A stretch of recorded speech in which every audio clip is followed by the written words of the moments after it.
the orange of the Netherlands is looking pale. 6 back in the hut, only 70 and a bit more on the board. Take a look at that. 75 for 6 at the halfway mark.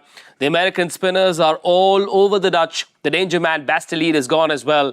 And Harmeet Singh and Nostus Kenjige, the two left-arm orthodox spinners, have been on a roll. We've got another left-arm orthodox spinner, very liberal, very unconventional in his ways of living life. Mighty impressed with those two, aren't you? I thought it was an excellent spell. Look, when you look at how the USA team batted and got to 196, we all were saying it looks like a flat pitch. Yeah. And then we had that talk of, is this pitch going to turn?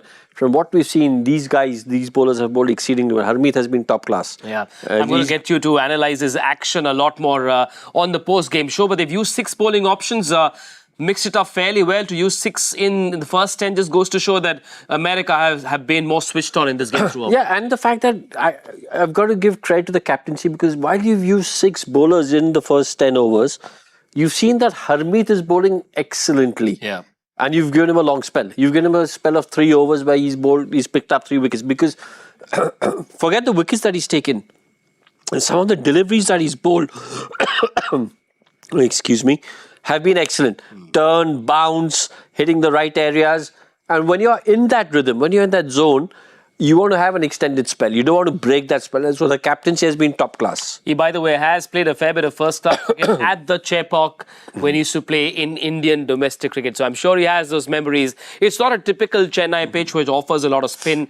And Rohan, you can tell us better on pitches which don't give too much offer. You've got to do it with your fingers and with variation. You've got to give it a bit of a tweak. If you're a finger spinner, you've got to vary your pace, your line, your lengths, trajectory. Sometimes you're going to give it a little bit more air and hope that it gets a bit of loop and dip. Sometimes you're going to go flatter, like you saw the last wicket that he got over here.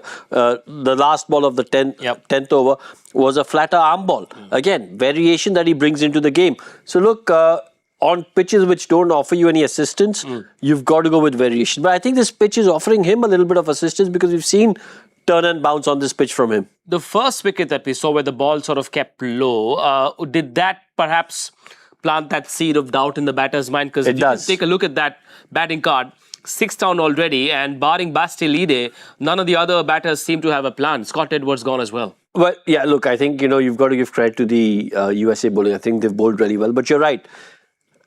Sometimes when a ball keeps low early in the innings, it can play little tricks with your mind. As a batter who comes into bat later, you think, oh, is it going to keep low? Do I need to go on the front foot? Should I be on the back foot? Do I have to take into account the variable bounce?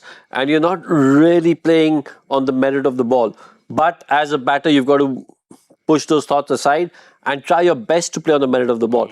But I've got to say the American spinners, again, I'm going to repeat myself, have been right on the money, and they've bowled exceedingly well. So credit to them. Harmeet, also a product of Mumbai cricket. A lot more on that story, not now, but on Cricbuzz Live, 75 for 6 at the halfway mark. I've been told there's been a review taken for wicket number 7. The Americans are on a roll. They will keep themselves alive for that spot in that Super 8. It may look difficult with India and Pakistan having won their first 2 games. It may seem difficult. Now, if you look at this group, clearly India, Pakistan the favourites, but USA once again going back home with at least one win. I'm assuming they'll win this game. It augurs well, for their cricket at a much larger level. It does, because, you've come into a tournament like this, against India and Pakistan, you would be thinking, okay, listen, these are going to be tough games.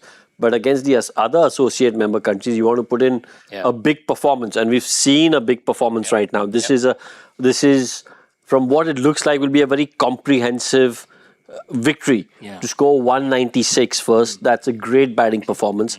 Then to have the opposition 6 down in the first 10 overs, that is an excellent bowling performance. So if you look at tick marking, the batting department and the bowling department, both these departments get a big tick. So that's the kind of performance you're looking for.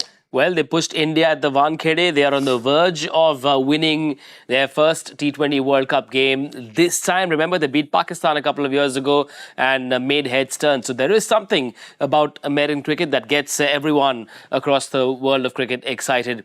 Well, not too far from registering their first win, only 4 more to go, and they have a ton of runs left in the bag now. So regardless of whatever happens, whenever happens, Mr. Gavaskar, Mr. Bhattacharya, and I will see you on Cricbuzz Live. Bye-bye.